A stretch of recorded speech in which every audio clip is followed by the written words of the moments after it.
Kajian Kitab.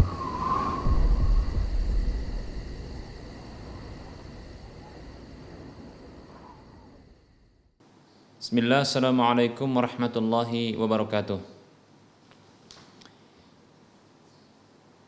Innal hamdalillah nahmaduhu wa nasta'inuhu wa nastaghfiruh wa na'udzu billahi min shururi anfusina wa min sayyiati a'malina. Man yahdihillah fala mudhillalah wa man yudlilhu fala hadiyalah. Wa asyhadu an la ilaha illallah wahdahu la syarikalah. Wa asyhadu anna Muhammadan abduhu wa rasuluhu sallallahu alaihi wasallam. Qala Allah tabaraka wa ta'ala, ya ayyuhalladzina amanu taqullaha haqqa tuqatih wa la tamutunna illa wa antum muslimun. Ya ayyuhan nasu taqu rabbakumul ladzi khalaqakum min nafsin wahidah wa khalaqa minha zawjaha wa bassa minhuma rijalan katsiran wa nisaa'a. Wattaqullaha alladzi tasaaluna bihi wal arham. Innallaha kana 'alaikum raqiba. Ya ayyuhalladzina amanu taqullaha wa qulu qawlan sadida yuslih lakum a'malakum wa yaghfir lakum dhunubakum. Wa may yuti'illaha wa rasulahu faqad faza fawzan 'azima. Amma ba'd. Fa inna asdaqal hadits kitabullah wa khairal huda huda Rasulillah sallallahu alaihi wasallam. Wa syarrul umuri muhdatsatuha wa kullu muhdatsatin bid'ah wa kullu bid'atin dhalalah wa kullu dhalalatin finnar. Alhamdulillah, kita bersyukur kepada Allah atas semua nikmat-Nya. Selawat dan salam kita ucapkan untuk Nabi-Nya Muhammad sallallahu alaihi wasallam. Para pemirsa Rosyad TV dan para pendengar radio Medan Mengaji di mana saja Anda berada, kita lanjutkan pembahasan kitab Minhajul Muslim. Masih dalam pembahasan akidah dan kita juga masih membahas tentang iman kepada kitab-kitab Allah Subhanahu wa taala. Dan kali ini kita membahas iman kepada salah satu dari kitab suci Allah Subhanahu wa taala yang telah Allah turunkan kepada umat akhir zaman, kepada nabi akhir zaman, yaitu Nabi Muhammad SAW, dan untuk juga umatnya, itu kita umat Rasulullah SAW. Seorang mukmin mengimani Al-Quranul Karim sebagai kalam Allah yang bukan makhluk, yang diturunkan oleh Allah Subhanahu wa taala kepada nabi terakhir, nabi yang menjadi penutup para nabi dan rasul, yang diturunkan kepada manusia paling mulia dan penghulu dari para nabi dan rasul itu lewat perantaraan malaikat Jibril alaihi salam, yang Al-Quran ini dimulai dengan Al-Fatihah dan diakhiri dengan An-Nas, dan diberi pahala siapa saja yang membaca Al-Quran tersebut. Ini adalah Al-Quran yang diimani oleh seorang muslim mukmin. Dan keimanan seorang mukmin tersebut ini sebuah kemestian, karena hal tersebut dikabarkan oleh Allah Subhanahu wa taala juga oleh Rasulullah sallallahu alaihi wasallam di dalam dalil-dalil wahyu Al-Qur'an maupun hadis Nabi sallallahu alaihi wasallam. Berikut ini akan kita sebutkan dalil-dalil wahyu yang menunjukkan hal tersebut.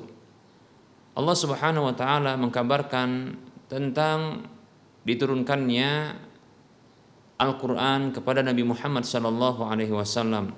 Dalam surah Al-Furqan ayat 1 Allah mengatakan, a'udzu billahi minasyaitonir rajim. Tabarakalladzi nazzala al-furqana 'ala 'abdihi liyakuna lil 'alamina nadhira.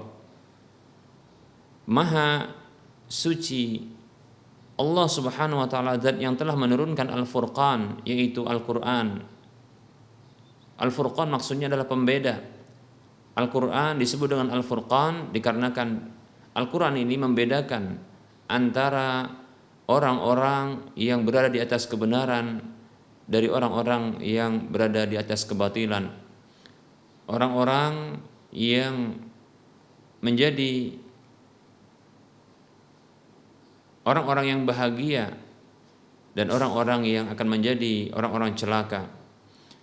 Al-Quran membedakan jalan kebenaran dari jalan kebatilan, jalan petunjuk, jalan menuju kesengsaraan. Maha suci Allah, zat yang telah menurunkan Al-Furqan, itu Al-Quran, kepada hambanya, yaitu Nabi Muhammad SAW, agar ia menjadi pemberi peringatan bagi seluruh alam.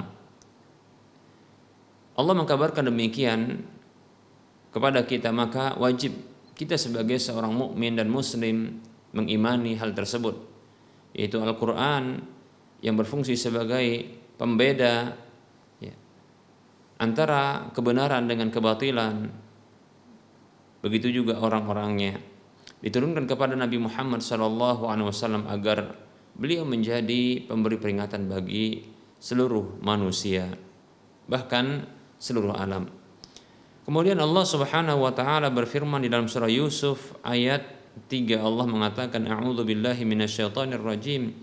Nahnu naqussu 'alaika ahsanal qasasi bima awhayna ilaika hadzal qur'ana wa in kunta min qablihi laminal ghafilin. Allah mengkabarkan dengan firman-Nya, kami mengisahkan kepadamu kisah-kisah terbaik lewat apa yang telah kami wahyukan kepadamu, yaitu Al-Quran ini. Dan sesungguhnya sebelumnya engkau termasuk orang-orang yang tak mengetahui.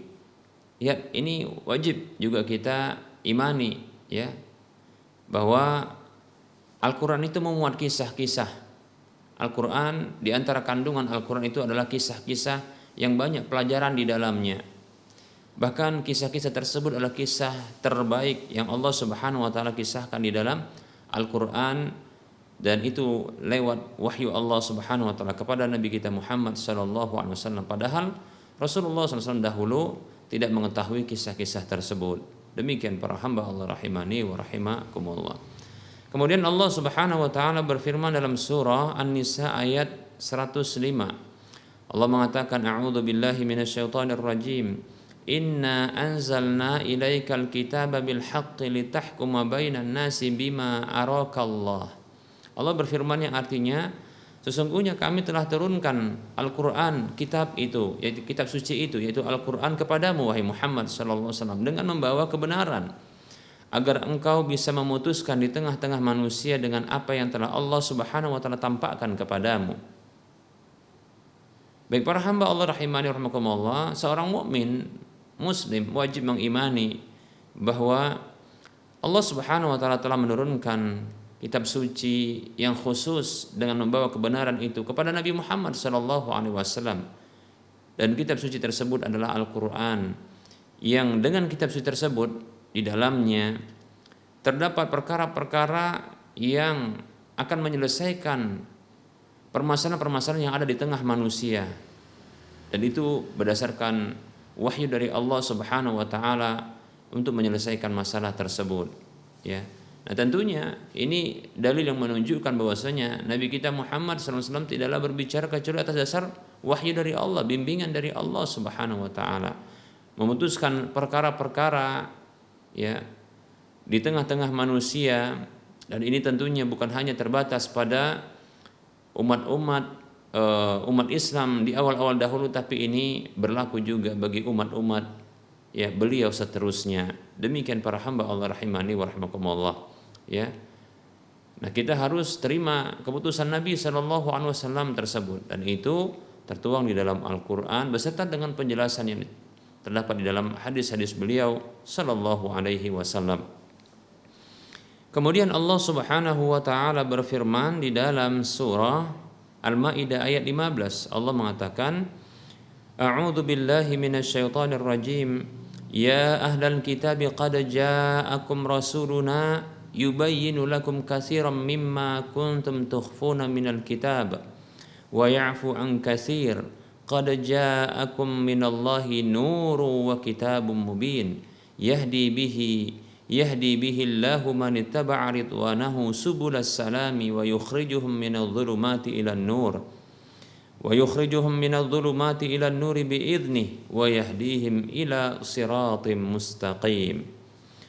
Allah Subhanahu wa taala berfirman, dan ini khusus ditujukan kepada ahlul kitab, yaitu Yahudi dan Nasrani, orang-orang yang telah mendapatkan kitab-kitab suci sebelum kita. Mereka disuruh oleh Allah Subhanahu wa taala, wahai ahlul kitab, wahai orang-orang yang diberi Alkitab, kitab suci, maksudnya selain Al-Qur'an, seperti diberi kitab suci Zabur, Injil, ya, Taurat, ya. Allah mengatakan, telah datang kepada kalian Rasul kami yang menjelaskan kepada kalian kebanyakan dari apa yang kalian sembunyikan dari kitab tersebut, yaitu kitab suci yang ada pada mereka. Mereka sembunyikan, mereka rubah-rubah, ya, mereka tutupi hukum-hukumnya, aturan-aturannya, demikian. Nah, maka Al-Quran, ya, menjelaskan hal ini. Allah menjelaskan lewat Al-Quran bahwa Allah Subhanahu wa taala telah mengutus rasulnya, ya, yang datang kepada ahlul kitab yang menjelaskan hukum-hukum, aturan-aturan yang disembunyikan oleh mereka, yang aturan tersebut terdapat dalam kitab-kitab suci mereka. Wa ya'fu an katsir, dan dia yaitu Allah Subhanahu wa taala, ya, memaafkan banyak kesalahan kalian, ya. Qad ja'akum minallahi nuru wa kitabun mubin, dan telah datang kepada kalian dari Allah tersebut cahaya dan kitab yang jelas. Nah, di sini Allah Subhanahu wa taala menyebutkan, ya, petunjuk dan kitab suci yang Allah Subhanahu wa taala turunkan, yang dibawa oleh nabi tersebut, dinamakan oleh Allah dengan nur, cahaya. Begitu juga disebut dengan kitab yang jelas, yang menjelaskan, demikian. Jadi Al-Quran disifati oleh Allah Subhanahu wa taala dengan cahaya, yang memberikan petunjuk cahaya kepada siapa saja yang berada dalam kegelapan, ya, kesyirikan, kebodohan, ya, dan kesesatan, demikian. Dan Al-Quran disebut juga dengan kitabun mubin, yaitu kitab yang menjelaskan, yaitu menjelaskan kebenaran dari kebatilan, yang menjelaskan petunjuk dari kesesatan. Demikian para hamba Allah rahimani wa rahimakumullah. Yahdi bihillahu man ittaba'a ridwanahu subulas salam, yang dengannya Allah Subhanahu wa taala memberikan petunjuk siapa saja yang mengikuti keridhaannya menuju jalan-jalan keselamatan. Jadi Al-Quran, ya, yang dia menjadi cahaya, yang dia menjadi kitab yang menjelaskan. Dengan hal tersebut Allah Subhanahu wa taala memberikan petunjuk kepada siapa saja dari kalangan hamba-hambanya yang mau mengikuti keridhaan Allah Subhanahu wa taala menuju jalan-jalan keselamatan mereka, baik di dunia maupun di akhirat. Wa yukhrijuhum minadh-dhulumati ilan nuri bi'idzni, dan Allah Subhanahu wa taala dengannya mengeluarkan mereka dari kegelapan-kegelapan menuju cahaya dengan izinnya, ya. Karena memang, ya, atas dasar izin Allah Subhanahu wa taala manusia itu bisa terselamatkan dari kegelapan-kegelapan, ya, menuju cahaya, demikian. Nah, di sini ada faedah bahwasanya kegelapan-kegelapan, kesesatan-kesesatan begitu banyaknya, dan cahaya petunjuk itu cuma satu, ya. Allah menyebutkan cahaya itu dengan bentuk mufrad, yaitu an-nur, bentuk tunggal. Adapun untuk kegelapan itu dengan bentuk jamak, yaitu plural.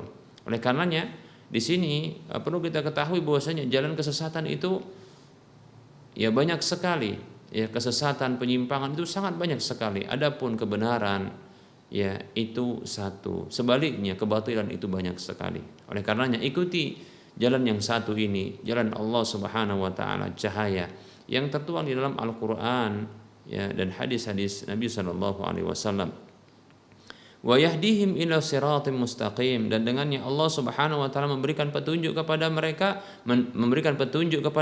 menuju jalan yang lurus. Al-Qur'an itu bisa menghantarkan manusia kepada cahaya, ya, menghantarkan manusia kepada jalan-jalan keselamatan mereka, menuju, ya, jalan keselamatan mereka, jalan yang lurus. Demikian para hamba Allah rahimani wa rahimakumullah. Dalam surah Taha ayat 124 Allah mengatakan, a'udzu billahi minasyaitonir rajim.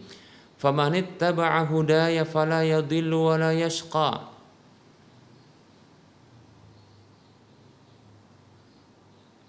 Wa man a'rada an dzikri fa inna lahu ma'isyatan dhanka wa nahsyuruhu yaumal qiyamati a'ma. Allah berfirman dalam surah Thaha ayat 123 dan 124 yang artinya, maka siapa saja yang mengikuti petunjukku maka dia tidak akan sesat dan tidak akan celaka. Baik, Al-Qur'an Allah jadikan sebagai petunjuk, bahkan petunjuk bagi manusia, ya. Nah, siapa saja yang mengikuti Al-Qur'an lalu jadikan Al-Qur'an ini sebagai petunjuk baginya, ya, maka dia tidak akan sesat dan tidak akan celaka. Ibnu Abbas radhiyallahu anhu mengatakan sebagaimana kita telah sampaikan pada pertemuan yang lalu, ya, fala yadillu fid dunya wa la yashqa fil akhirah. Tidak sesat itu maksudnya di dunia, tidak celaka maksudnya di akhirat. Jadi orang yang menjadikan Al-Qur'an sebagai petunjuk bagi dirinya, ya, dan itu disertai dengan penjelasan-penjelasan di dalam hadis-hadis Nabi sallallahu alaihi wasallam sebagai penjabarannya, ya, maka dia tidak akan sesat di dunia dan tak akan celaka di akhirat. Semoga Allah SWT menjadikan kita sebagai orang-orang yang mengikuti petunjuk Allah Subhanahu wa taala, mengikuti petunjuk Rasulullah SAW, sehingga kita tidak celaka di akhirat dan tidak tersesat di dunia. Wa man a'rada an dzikri, dan siapa saja yang berpaling dari peringatanku. Peringatan Allah Subhanahu wa taala terdapat di dalam Al-Qur'an, ya. Di dalam hadis-hadis Nabi sallallahu alaihi wasallam, ya, bahkan Al-Qur'an itu disebut juga dengan adzikr, yaitu peringatan, ya. Peringatan. Fa inna lahu ma'isyatan dhanka, dan siapa saja yang berpaling dari peringatanku, yaitu dari Al-Qur'an, petunjuk dalam Al-Qur'an dan hadis Nabi sallallahu alaihi wasallam, maka sesungguhnya dia mendapatkan kehidupan yang sempit. Lihat, sempit, kehidupan yang sempit di dunia, dan wa nahsyuruhu yaumal qiyamati a'ma, dan kelak pada hari kiamat kami kumpulkan ia dalam kondisi buta. Di mana selama di dunia dia membutakan mata hatinya untuk, ya, mengikuti petunjuk dan kebenaran tersebut, ya, Al-Qur'an dan hadis Nabi sallallahu alaihi wasallam. Maka pada hari kiamat kelak Allah butakan matanya, Allah kumpulkan dalam kondisi dia buta, karena selama di dunia, ya, dia tidak gunakan matanya, ya, untuk melihat kebenaran-kebenaran, sehingga, ya, mata hatinya ini bisa, ya, mengamati, mencerna dan memahami lalu mengimani. Demikian para hamba Allah rahimani wa rahmakumullah. Maka balasannya karena dia telah membutakan, ya, matanya di dunia untuk melihat kebaikan-kebaikan, maka Allah butakan, ya, matanya kelak di akhirat. Na'udzubillahi min dzalik. Demikian. Kemudian Allah Subhanahu wa taala berfirman dalam surah Fussilat ayat 42, Allah mengatakan, A'udzu billahi minasyaitonir rajim wa innahu lakitabun aziz la ya'tihil batilu min baini yadayhi wala min khalfihi tanzilun min hakimin hamid. Allah berfirman yang artinya, dan sesungguhnya ia benar-benar kitab yang mulia, yang tidak didatangi oleh kebatilan dari arah depannya juga dari arah belakangnya, ya, turun dari zat yang maha bijaksana lagi maha terpuji. Al-Quran Allah sifati sebagai kitab yang mulia, yang memiliki kemuliaan, dan siapa saja yang menjadikan Al-Quran sebagai petunjuk bagi kehidupannya, maka dia akan menjadi hamba-hamba yang mulia, ya, hamba yang insya Allah Ta'ala bahkan yang memiliki, ya, kejayaan, kemenangan selama dalam kehidupan dunianya, ya. Dan Al-Quran itu tidak akan bisa didatangi, ya, oleh kebatilan dari arah depan dan dari belakangnya, ya, dari arah depan dan arah belakangnya. Bahkan, ya, ketika Al-Quran datang maka kebatilan-kebatilan itu sirna. Demikian para hamba Allah rahimani wa rahimakumullah, ya. Dan Al-Quran itu turun dari zat yang maha bijaksana dan maha terpuji, sehingga apabila Al-Quran itu memang turun dari zat yang maha bijaksana lagi maha terpuji, maka jadilah kebijakan-kebijakan dalam Al-Quran, keputusan-keputusan dalam Al-Quran itu adalah keputusan yang bijaksana dan keputusan yang terpuji. Demikian. Nah, bila kita ingin menjadi orang-orang yang bijaksana pula dan orang-orang yang terpuji, maka jadikanlah Al-Quran sebagai panduan dalam kehidupan kita. Maka tentunya, ya, orang-orang yang menjadikan Al-Quran sebagai panduan, sebagai petunjuk, ya, dia akan mendapatkan kebijaksanaan, ya, begitu juga ya pujian, ya. Demikian para hamba Allah rahimani wa rahimakumullah. Kemudian Allah Subhanahu wa taala berfirman dalam surah Al-Hijr ayat 9. Allah mengatakan, a'udzu billahi minasyaitonir rajim. Inna nahnu nazzalna dzikra wa inna lahu lahafizun. Allah mengatakan, sesungguhnya kamilah yang telah menurunkan az-dzikr, yaitu nama bagi Al-Qur'an, peringatan itu, ya. Jadi az-dzikr maknanya peringatan. Allah turunkan, ya. Sesungguhnya kami turunkan az-dzikr, yaitu peringatan. Maksudnya adalah Al-Qur'an. Al-Qur'an itu, ya, disebut dengan az-dzikr karena Al-Qur'an memuat peringatan-peringatan kepada hamba-hamba Allah Subhanahu wa taala. Wa inna lahu lahafizun, dan sesungguhnya kami benar-benar menjaganya. Demikian. Nah, ayat ini menjelaskan kepada kita bahwa Allah Subhanahu wa taala memang benar-benar menurunkan Al-Qur'an yang memuat peringatan-peringatan kepada manusia, ya. Yang mengingatkan kita terhadap hakikat, ya, diri kita, hakikat kehidupan kita dan hakikat pencipta kita. Demikian, ya. Nah, kemudian Al-Qur'an tersebut, ya, dikabarkan oleh Allah dijaga, ya, dijaga keotentikannya, dijaga keasliannya, dijaga hukum-hukumnya, ya, dijaga dari perubahan-perubahan dan, ya, tangan-tangan jahil manusia. Para hamba Allah rahimani wa rahimakumullah. Dan banyak lagi ayat-ayat yang menjelaskan tentang sifat-sifat Al-Qur'an, dan Allah SWT memang benar-benar menurunkan Al-Quran sebagai petunjuk bagi manusia, diturunkan kepada Nabi kita Muhammad sallallahu alaihi wasallam, ya. Demikian para hamba Allah rahimani wa rahimakumullah. Berikutnya kita akan sebutkan, ya, dalil-dalil dari hadis Nabi sallallahu alaihi wasallam, ya, di mana beliau mengkabarkan, ya, beberapa sabda beliau berikut ini. Yang pertama adalah beliau mengatakan sallallahu alaihi wasallam, ala inni utitul kitaba wa mislahu ma'ahu, ala inni utitul kitaba wa mislahu ma'ahu, ala inni utitul kitaba wa mislahu ma'ahu. Hadis ini hadis yang dikeluarkan oleh Imam Abu Daud dan yang lainnya seperti Imam Ahmad juga. Ini hadis yang sahih. Nabi SAW 3 kali mengulangi ungkapan ini dengan mengatakan, ketahuilah sesungguhnya aku telah diberikan oleh siapa? Allah Subhanahu wa taala. Diberikan Alkitab itu, yaitu kitab suci Al-Quran, wa mislahu ma'ahu, dan yang semisalnya bersamanya. Apa maksudnya yang semisalnya bersamanya? Yaitu sama-sama, ya, dia wahyu dari Allah Subhanahu wa taala dan sama-sama sebagai, ya, sumber referensi dalam pengambilan hukum dalam ajaran agama kita. Demikian, yaitu hadis-hadis Nabi sallallahu alaihi wasallam, sunnah Nabi sallallahu alaihi wasallam yang bersama dengan Alkitab tersebut, ya. Demikian hadis riwayat Abu Daud dan Imam Ahmad.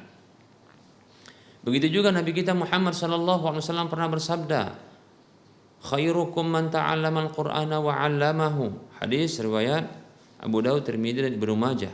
Kata Nabi sallallahu alaihi wasallam, orang yang terbaik di antara kalian adalah orang yang mengajarkan Al-Qur'an dan orang yang belajar Al-Qur'an dan mengajarkannya. Nah, di sini Nabi kita Muhammad sallallahu alaihi wasallam mengkabarkan bahwasanya Al-Qur'an, ya, ini apabila diajarkan kemudian dipelajari, ya, yang dia dijadikan oleh Allah Subhanahu wa taala sebagai petunjuk bagi manusia, apabila dipelajari, ya, dan diajarkan, maka orang yang mengajarkan dan mempelajarinya adalah orang yang terbaik. Demikian para hamba Allah rahimani wa rahimakumullah. Dan ini motivasi bagi kita, ya, untuk kita mempelajari dan mengajarkan Al-Quran tersebut. Dan ini tujuan, ya, tujuan dari diturunkannya Al-Quran diantaranya untuk dipelajari dan untuk diajarkan. Demikian para hamba Allah rahimani wa rahimakumullah. Oleh karenanya jangan jadikan Al-Quran sebagai pajangan-pajangan. Jangan jadikan Al-Quran sebagai jimat-jimat yang ditulis sebagai raja-raja. Itu merupakan bentuk penghinaan. Demikian, ya. Namun Al-Quran itu dibaca, dipelajari, ya, kemudian diajarkan. Demikian, dibaca, dipelajari, yaitu dibaca, kemudian direnungkan maknanya, kemudian diajarkan, yaitu disebarkan, ya, diajarkan, ditransfer, dibagi kepada ya manusia yang lainnya. Demikian. Ini adalah ya tujuan diturunkannya Al-Qur'an. Baik para hamba Allah rahimani wa rahimakumullah.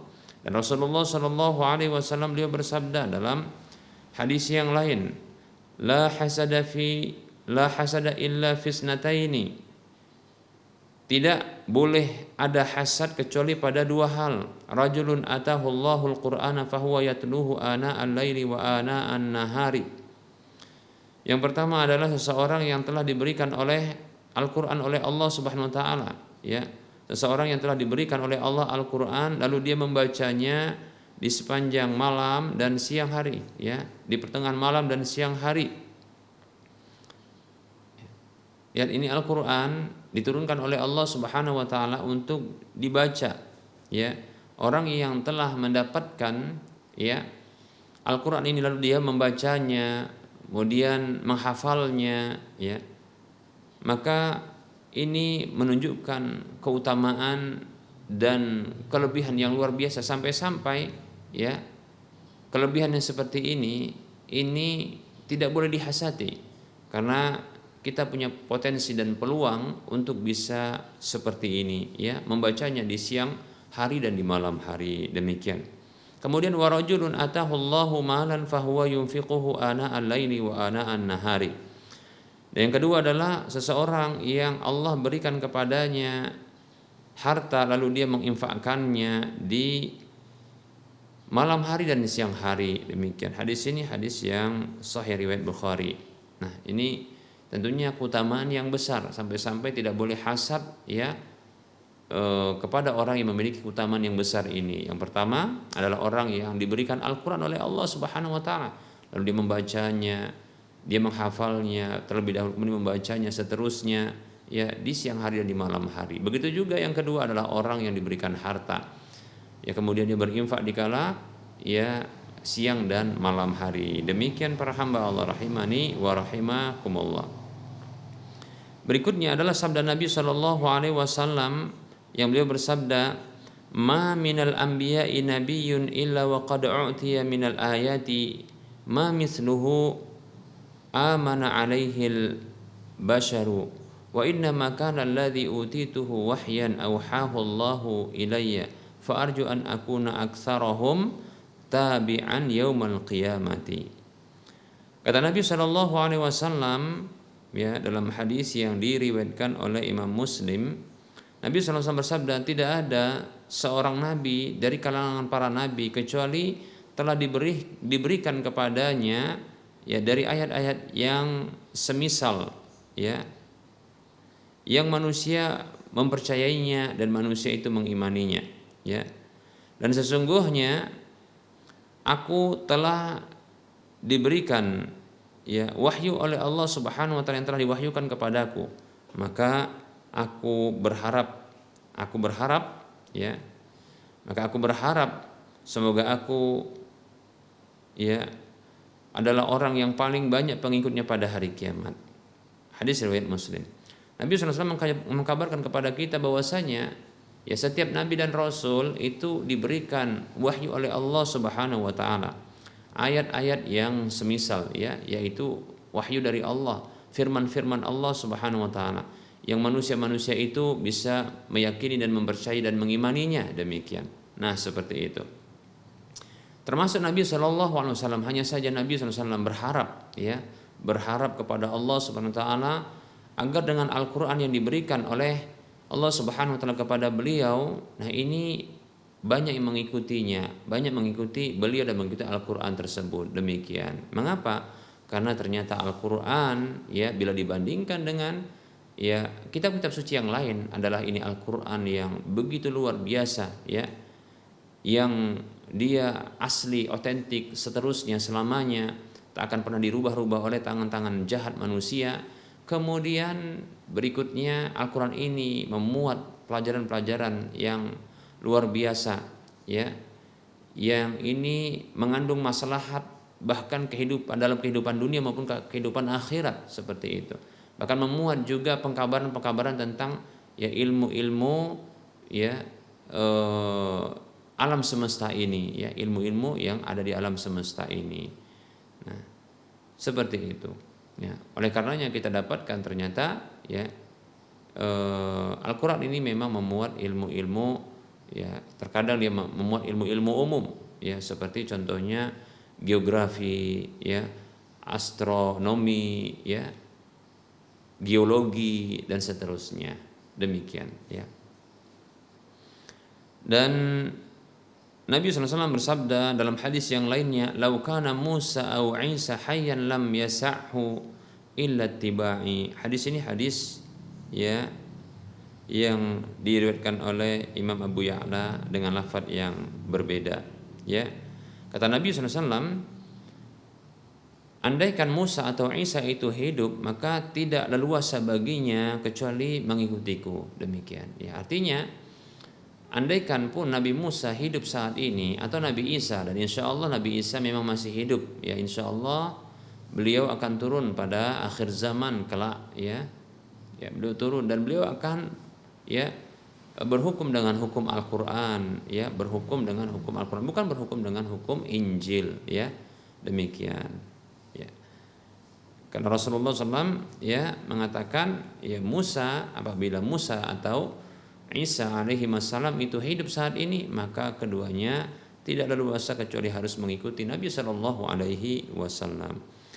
Baik para hamba Allah rahimani wa rahmakumullah, ini dalil-dalil wahyu dari Al-Quran maupun hadis Nabi Sallallahu Alaihi Wasallam yang mewajibkan kita untuk mengimani, menuntut kita untuk mengimani Al-Quran sebagai kitab Allah, kalamullah, ya firman-firman Allah yang bukan makhluk, yang itu diturunkan kepada Nabi Muhammad Sallallahu Alaihi Wasallam ya sebagai petunjuk bagi manusia, sebagai penjelas, ya sebagai pembeda, ya antara jalan kebenaran dengan jalan kebatilan dan kesesatan, demikian yang diturunkan lewat perantaraan malaikat Jibril alaihissalam, dimulai dari ya surah Al-Fatihah dan diakhiri dengan surah An-Nas, dan berpahala bagi siapa yang membacanya, demikian. Dan ini wajib diikuti oleh semua manusia sampai pun nabi apabila mereka hidup di zaman ini, maka mereka wajib untuk mengikuti Al-Quran. Demikian para hamba Allah rahimani wa rahimakumullah. Lebih-lebih ternyata kita dapatkan ya umat-umat Islam terdahulu, generasi awal seperti para sahabat, tabi'in, ya tabi'un tabi'in dan seterusnya sampai ulama-ulama ya yang jumlah mereka itu ya miliaran. Kita katakan miliaran karena begitu banyaknya mereka semuanya mengimani bahwasanya Al-Quran adalah kitab suci. Al-Quran ini adalah sebuah kitab suci yang telah Allah turunkan kepada Nabi Muhammad sallallahu alaihi wasallam, ya. Kitab suci yang tidak dirubah-rubah oleh tangan manusia, kitab suci yang masih terjaga, kitab suci yang lengkap sempurna, ya. Kitab suci yang dijadikan sebagai petunjuk bagi seluruh manusia, demikian. Kitab suci yang menjadi penghapus bagi hukum-hukum ya yang terdapat di dalam ajaran-ajaran sebelumnya. Demikian para hamba Allah rahimani wa rahimakumullah. Ya.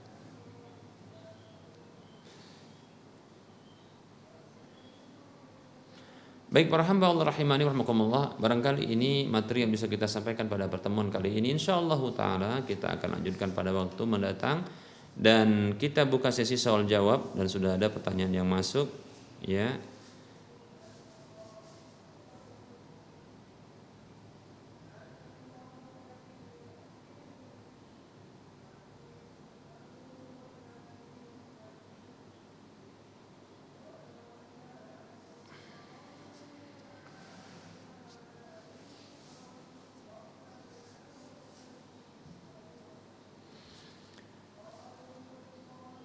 Ada pertanyaan, Assalamualaikum warahmatullahi wabarakatuh.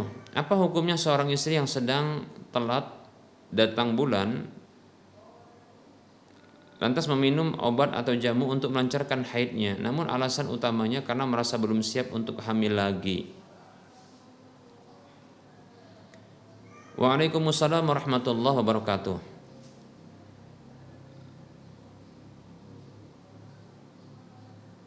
Hukum menjaga jarak kelahiran anak, maka ini dibolehkan, ya.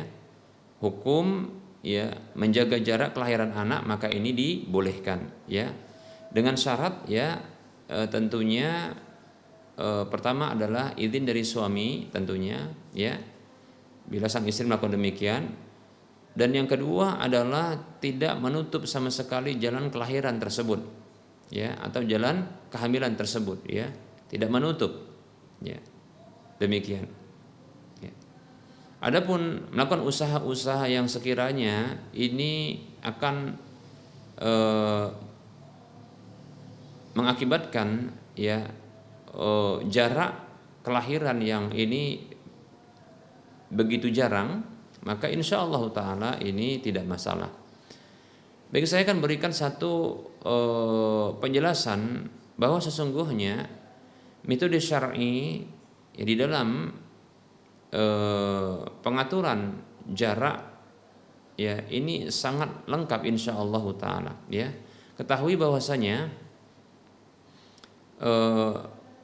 anak yang telah lahir kemudian disusui, maka proses pemberian ASI yang cukup dan komplit sesungguhnya ini dengan secara otomatis, ya, ini membantu proses penjarangan, ya, kelahiran anak. Prosesnya adalah saripati makanan yang dikonsumsi oleh seorang ibu yang menyusui, ya, dengan memberikan susu yang begitu intensif, ya, kepada sang bayi yang disebut oleh para ahli medis dengan, ya, ASI eksklusif yang terus diberikan. Yang ini diberikan selama 6 bulan. Kalau saya condong sebagaimana dalam hadis, dalam ayat disebutkan 2 tahun penuh, ya, haulaini kamilain, 2 tahun penuh, demikian. Maka berikan ASI bahkan eksklusif 2 tahun penuh, ya, 2 tahun penuh. Maka insya Allah Ta'ala saripati makanan yang dikonsumsi oleh seorang ibu yang menyusui ini tidak akan membentuk cadangan makanan yang nantinya darinya ini akan terbentuk, ya, proses ovulasi, sehingga akan menghasilkan ovum yang nantinya akan siap dibuahi lagi, ya. Namun apabila proses pemberian ASI yang begitu cukup dan intensif, insya Allah Ta'ala, ya, tidak akan terjadi, ya, proses ovulasi yang matang, ya, karena saripati makanan terus akan tersedot oleh sang bayi, ya, sang bayi, demikian. Dan sisanya itu tercukupi untuk kebutuhan bagi, ya, gizi sang ibu dalam tubuhnya sendiri. Kemudian sisanya itu tersedot kepada, ya, sang bayi yang masih mengasi, ya, masih minum ASI, demikian. Oleh karenanya terus, ya, sang bayi itu diberikan ASI eksklusif terus sampai 2 tahun penuh, demikian, ya. Insya Allah Ta'ala dengan proses yang alami ini akan, ya, tidak terjadi pembuahan, walaupun sering terjadi hubungan badan antara suami istri tersebut dalam kondisi, ya, mereka memiliki anak yang diberi ASI seperti itu, ya, insya Allah Ta'ala. Nah, bisa juga dengan cara berikutnya adalah, ya, cara yang insya Allah Ta'ala tidak menyalahi syar'i, dan ini metode yang klasik, yaitu melakukan hubungan badan dengan melihat kalender kesuburan sang istri, ya. Ini silahkan mungkin berkonsultasi kepada bidan, ya, atau dokter, ya. Bahkan barangkali maklumat tentang seperti ini banyak tersebar, ya, di kalangan, ya, ibu-ibu yang mereka menyusui atau mereka hamil, ya, demikian, seperti itu. Nah, insya Allah bisa dikonsultasi kepada dokter atau bidan, ya, seperti itu. Kemudian yang ketiga adalah dengan metode azal, yaitu berhubungan badan namun mengeluarkan mani itu di luar kemaluan istri, disebut dengan azal, ya. Dan ini dibolehkan insya Allah Ta'ala berdasarkan hadis dari Jabir radhiyallahu an yang ia mengatakan, kunna na'zilu wal Qur'anu yanzilu. Dahulu kami pernah melakukan azal, yaitu ketika berhubungan badan itu mengeluarkan mani di luar kemaluan istri, ya, tidak menumpahkannya di dalam rahim istri, ya. Sementara Al-Quran ketika itu sedang turun, yaitu Al-Quran tidak menjelaskan tentang hukum haramnya, menunjukkan tentang kebolehannya. Demikian. Insya Allah ini trik-trik yang bagus, ya. Tanpa harus mungkin mengkonsumsi obat-obat tertentu yang terkadang obat-obat ini memiliki dampak negatif bagi tubuh, ya. Seperti contohnya haid yang tidak lancar atau haid yang terputus-putus, haid yang dia berseringan, bahkan ini bisa membuat terkadang tubuh istri ini bertambah gemuk dan banyak lemak ya yang muncul di mana-mana pada tubuhnya, sehingga ini menghilangkan keindahan tubuh sang istri sendiri, demikian ya. Belum lagi nanti seperti mungkin ada sebagian mungkin cara yang ternyata memberikan efek mudarat yang mengkhawatirkan seperti pendarahan dan seterusnya ya, wallahu taala a'lam. Nah seperti itu. Namun kalau seandainya usaha-usaha secara syar'i yang kita sebutkan tadi ini ternyata kebobolan, kalau kita katakan kebobolan maksudnya adalah ternyata terjadi pembuahan dan terjadi kehamilan, ketahuilah sesungguhnya itu takdir Allah Subhanahu wa taala, ketetapan Allah. Dan Allah mengatakan la yukallifullahu nafsan illa wus'aha. Allah tidaklah memberikan beban kepada sebuah jiwa kecuali sesuai dengan kemampuannya. Ketika Allah menetapkan kehamilan bagi seorang istri, maka sesungguhnya pasangan suami istri ini mereka mampu untuk melewati ya ujian ini ya, untuk memiliki anak kembali, demikian ya, selamat menikmati kehidupan berumah tangga beserta dengan anak-anak yang manis dan lucu-lucu yang insya Allah menjadikan ya itu sebagai penyejuk pandangan kita. Dan jangan lupa bagi orang tua untuk mendoakan mereka untuk menjadi anak-anak yang soleh dan solehah seperti itu, sehingga menjadi penyejuk pandangan mata kita para orang tua. Amin ya rabbal alamin.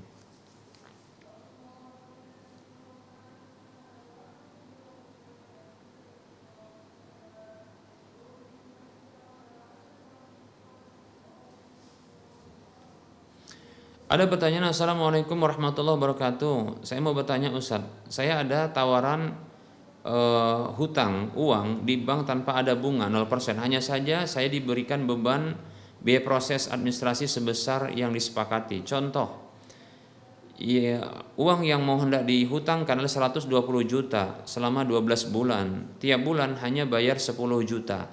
Tiap bulan hanya bayar 10 juta. Hanya ada beban satu kali administrasi yang harus saya bayar ya 3 juta di awal. Mau tanya, apakah pinjam seperti ini ada unsur ribanya?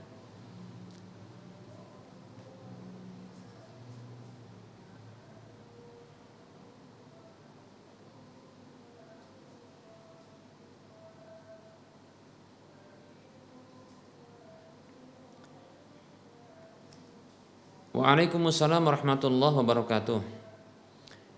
Hutang piutang yang menarik keuntungan, maka ini bila disepakati maka tentunya di sini ada riba ya. Maka di sini ada riba, disebut dengan riba hutang piutang. Sebuah kaidah yang umum, yang ini ungkapan dari para sahabat Nabi SAW, di antaranya Abdullah bin Salam, Abdullah bin Abbas dan yang lainnya, yang mereka mengatakan dengan ungkapan yang maknanya sama namun dengan redaksi yang berbeda-beda. Di antaranya adalah ungkapan kullu qardin jarra manfa'atan fahuwa wajhun min wujuhir riba. Setiap hutang piutang yang menarik keuntungan, yang menarik manfaat, yang menarik tambahan, maka itu adalah salah satu dari bentuk-bentuk riba, demikian ya. Nah, hutang piutang dengan jumlah yang besar kemudian dibayar, dicicil, namun diberikan beban di awal ya yang disebut dengan biaya administrasi. Apakah ini termasuk riba? Maka saya condong ini adalah riba. Ya, riba. Kenapa? Karena keuntungan tersebut adalah 3 jutanya walaupun dibayar di awal ya. Walaupun dibayar di awal, demikian para hamba Allah rahimani wa rahimakumullah. Dan kita katakan biaya administrasi tidaklah sebesar itu, kita katakan ya.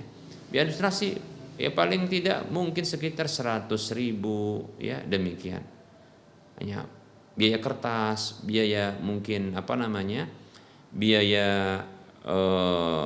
tinta dan biaya mungkin listrik, maka tidak sebesar 3 juta. Nah, 3 juta ini merupakan manfaat tambahan yang sangat besar atas hutang yang dibebankan. Wallahu ta'ala alam. Barangkali ini saja bisa kita sampaikan untuk kajian kita kali ini. Ya, kebenaran datang dari Allah, maka ambillah, dan kesalahan, kekurangan, kekeliruan itu datang dari saya pribadi dan bisikan syaitan, maka tinggalkanlah, jauhilah dan buanglah. Demikian. Kepada Allah saya mohon ampun, dan kepada para pemirsa sekalian saya mohon maaf. Dan seperti biasa saya memberikan motivasi kepada para pemirsa semuanya, mari kita berdonasi, ya, berinfak, ya, memiliki aset akhir kita yang akan mengalir pahalanya kelak, dan saat ini juga apabila dimanfaatkan untuk kebaikan. Kirimkan dana Anda, ya, untuk membebaskan lahan yang nanti akan dibangun di atasnya Masjid Muwahhidin untuk wilayah Medan dan sekitarnya, di nomor, ya, Bank Syariah Mandiri dan Bank Syariah Indonesia 7127485555 atas nama Yayasan Lajnah Dakwah Medan, kode bank 451. Semoga Anda termotivasi dan semoga bermanfaat. Wassallallahu ala Muhammad wa ala alihi wa ashabihi ajma'in walhamdulillahi rabbil alamin. Wassalamualaikum warahmatullahi wabarakatuh.